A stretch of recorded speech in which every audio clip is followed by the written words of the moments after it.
Yes, guys, what's good? You're tuned into Mango Masala, Pi Radio South Asian show. My name's Gerns and I'm here with Nikhil.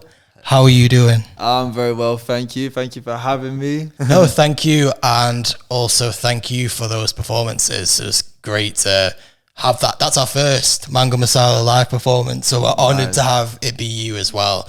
Like, honestly, from the second that this was even a discussion, I was like, you know what, Nikhil's actually the perfect person to see whether this actually works. Obviously, I'm not actually going to bother asking you a little bit about yourself because we've interviewed you before and I think a lot of people probably will know of you and your music. You've put out multiple projects, 3,000 Realms and Earthly Desires Lead to Enlightenment. Yeah, well done for remembering the name. No, I have got them in my notes. I did like that last one especially. I was like, make sure I get it in the correct order. The latter of which was when we last had an interview with you. So I think that must have been the end of 2022, was it? Yeah, that's right. Yeah, because last year I was a little bit more quiet with my releases. But 2024, I'm back. No, we love it, and thank you so much for obviously coming up to Manchester. I mean, I'm not going to say you came up here specifically to talk to us, but thank you for taking the time. We can make it feel like that, because to be honest, I've been looking forward to actually finally meeting you and saying like, likewise. You know, like from when I first met you today, it was like, wow, you've been supporting me for like almost 4 years of my career. Like, that's crazy. So yeah, man, he is actually real. Like, yeah, literally, it's a real person. I think also this is a really important moment in your career as well, because obviously 2024, name change. I had to stop myself actually when I was introducing you not to say Nikhil Beats, because obviously that's what you've been known as and that's what you've released all your music as up until this point. So why now for the name change? Mainly just because I changed my hair, so it was like a new personality. I mean, that was on the agenda as well to discuss that. Definitely a fan. Any reason why you changed the hair as well? Clearly, we're matching now.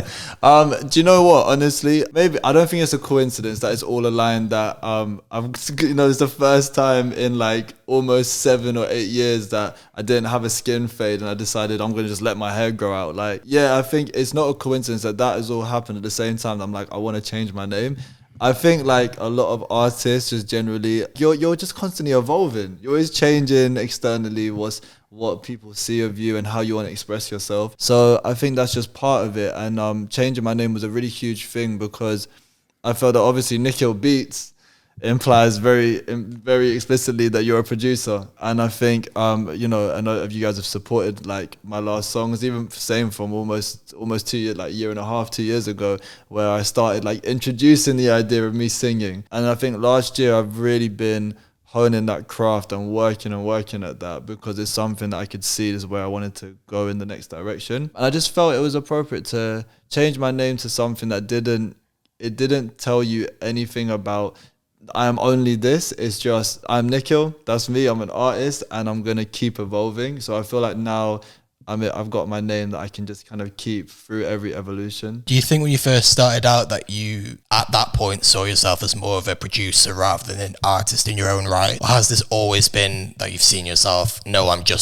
don't want labels, I am just an artist, I'm just me? Do you know what's really interesting? Because obviously choosing the name, having the name Beats in your name, but if someone asked me, are you a beat maker? I'd be like, nah, I'm not a beat maker. I definitely was a producer. Like, that's how I started getting into this, like songwriting for like other people and making tracks, making beats for people. In terms of being a singer, I think maybe deep down that's what I always wanted to do. Maybe it was a confidence thing. I say maybe because I feel like that probably is what it is. I just don't I just don't want to say it, but yeah, I'm sure that has a lot to do with it. It's hard when you feel you have a sense of identity so stuck to something. Everyone sees you as a producer, and then you're like, oh, I sing too. I don't know if it's more of an issue for me or for other people. I don't know. Where did you get this confidence from then? Because now, obviously, like you say, I think it was more throughout your last record that you were singing a lot more on it, and now obviously you're coming out as an artist in your own right. Do you feel like you kind of needed that sense of gradual introducing, see whether people dig it, okay, they do, let's now jump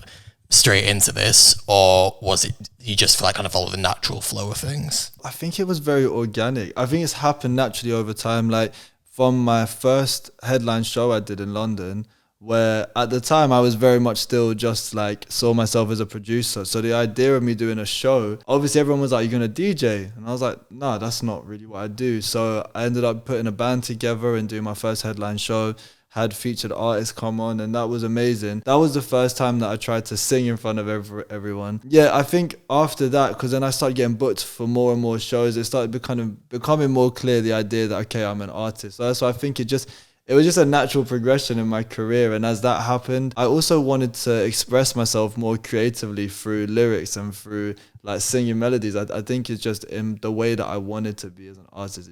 It came so naturally. And now, obviously, the reason why you're here as well is, as of today, Wednesday the 28th, your new single is out, the first single with your new name as well, See the Patterns. Why this single as not only the start of 2024, but also the start of this new chapter for you as well? This song, I kind of started writing it like almost a year and a half ago or something. It was probably one of the first songs I kind of like felt like I'd started finding my sound on, like vocally. I always just felt that like with all the harmonies and everything in it, it just feels like a welcome to my world type song. So like it was always something I imagined it being like an intro, and I thought it would maybe be an intro to a project or something. So the way that it's kind of been actually an introduction to just my next chapter in my whole life.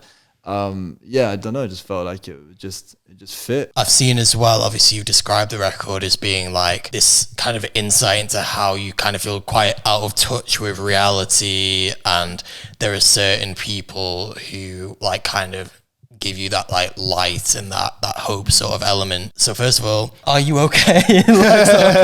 like obviously, because the thing is like that doesn't need to be taken in a negative sense, but also obviously being out of touch with reality and having those few people that do actually offer that sense of comfort, it can potentially obviously mean that. So you mind going into that a bit more for us? Yeah, no, for sure. It's so interesting that you'd be like, are you okay? Because I think when I write, my lyrics they are so deeply reflective.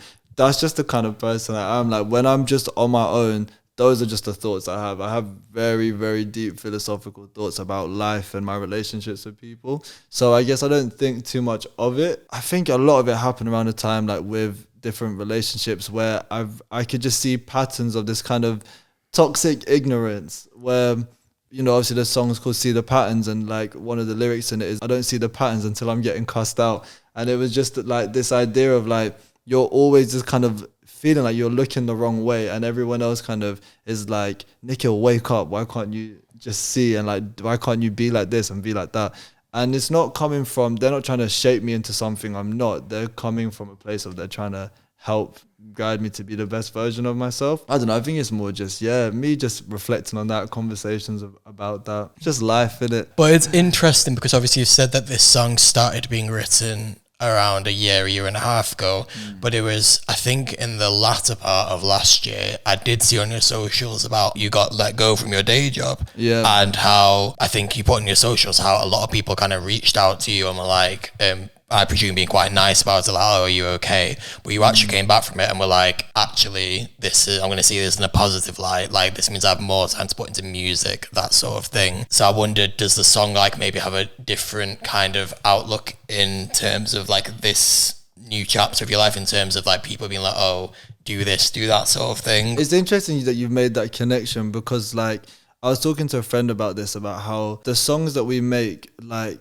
I don't think sometimes even as artists, I don't think we realize how connected they are to our lives. And the topics that we're talking about, sometimes we're offering wisdom on this topic that we like need it for ourselves, you know what I mean? And we don't even realize how much we need to hear that song. So actually everything they're saying, it makes a lot of sense. I mean, it definitely was like a difficult time, and I think there was such a mixture of gaining support from people around me to help kind of give me that wisdom, and then there was other times where it's like you need to just kind of focus on yourself to be able to actually, no matter how much wisdom you hear from outside, from other people, it always needs to deep down come from yourself at some point.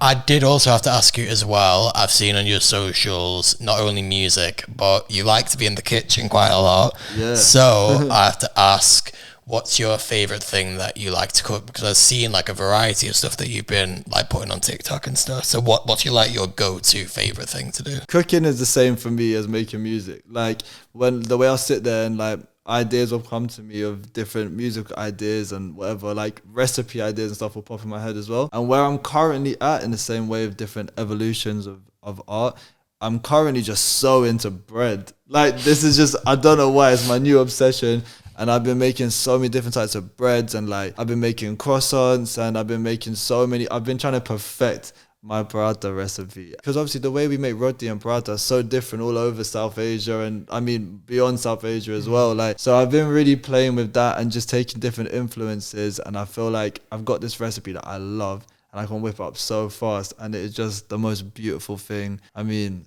yeah, I just love bread. No, that's definitely obsession. relate. The other thing that I've been told that I know that my friends and my family love, it's just when I make chicken. And I know that's so vague, but like any kind of chicken, where I'm making a curry or whether I'm barbecuing, I did learn a lot from my girlfriend's mum. She's Jamaican. So she taught me properly how to jerk. So 100%, like that's where credit is due really from that side. But yeah. It's ultimately such a basic, I'm describing this as basic and it sounded like I'm calling like chefs basic. I'm not. I'm saying that ultimately it's a very down to earth thing what you're doing. You're preparing food. It's an essential for life. Like, I get what you mean in terms of the sense that like the actual act of cooking and then having to clean or wash up all stuff, like it's stuff that the idea that like if people are really successful, they pay someone to do it. It's like it's something that like is almost like is dirty. Like you have to physically, it takes a lot of work if you're on your feet for hours, and it like it can be physically strenuous, yeah. But like the love that goes into it. So I think in that sense, I think it's like it's a simple thing, but you just make it with your bare hands, and you're making something and presenting this thing full of love to someone. Like it's like, yeah, such a beautiful thing. I just love food. Yeah, mic drop. No, but I agree. I think like in a world that's obviously ever expanding in regards to like tech and whatnot, and so many like self checkouts, AI, so much less things that people are doing for themselves.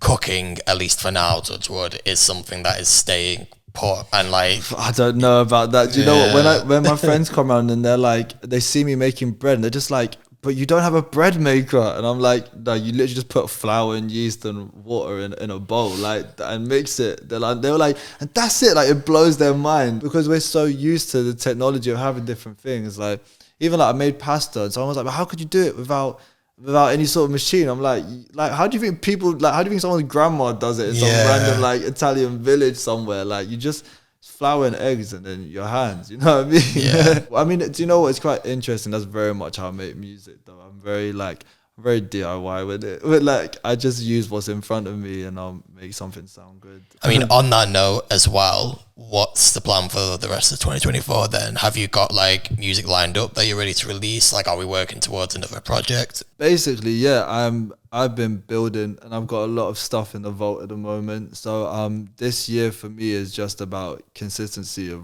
dropping, releasing, because I feel like with this new era of Nikhil and not Nikhil Beats, I want to really just go in and let people know who I am. You know what I mean? And I think the music that I've made, it feels so much like me in this moment. And I'm so excited to share it right now. I don't want to waste any time and wait till I've evolved to my next phase. You know what I mean? Like, I want to just get it out. So this year I'm going to be dropping a lot of stuff. And yeah, maybe I can give a little hint to a potential project later. I'll let you go ahead first. No, I'm really looking forward to that. And thank you again for taking the time not only to speak to us, but also playing those tunes. It was... Thank you. People that want to follow you on this new journey as Nikhil, where's the best place for them to find you? TikTok, Instagram, all of that is at Nikhil's World _. And then, yeah, on Spotify, just Nikhil, all lowercase. I was struggling with that because I was like, oh, there's going to be a lot of Nikhils out there. Like, obviously, Nikhil Beats, I was the only one, but it's my name. I don't care, I'm claiming it. So we'll make sure that I'm at the top. So the first thing you search is, you'll find me.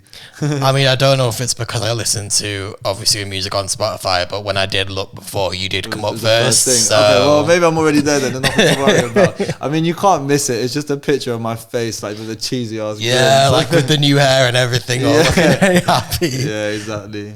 Sweet.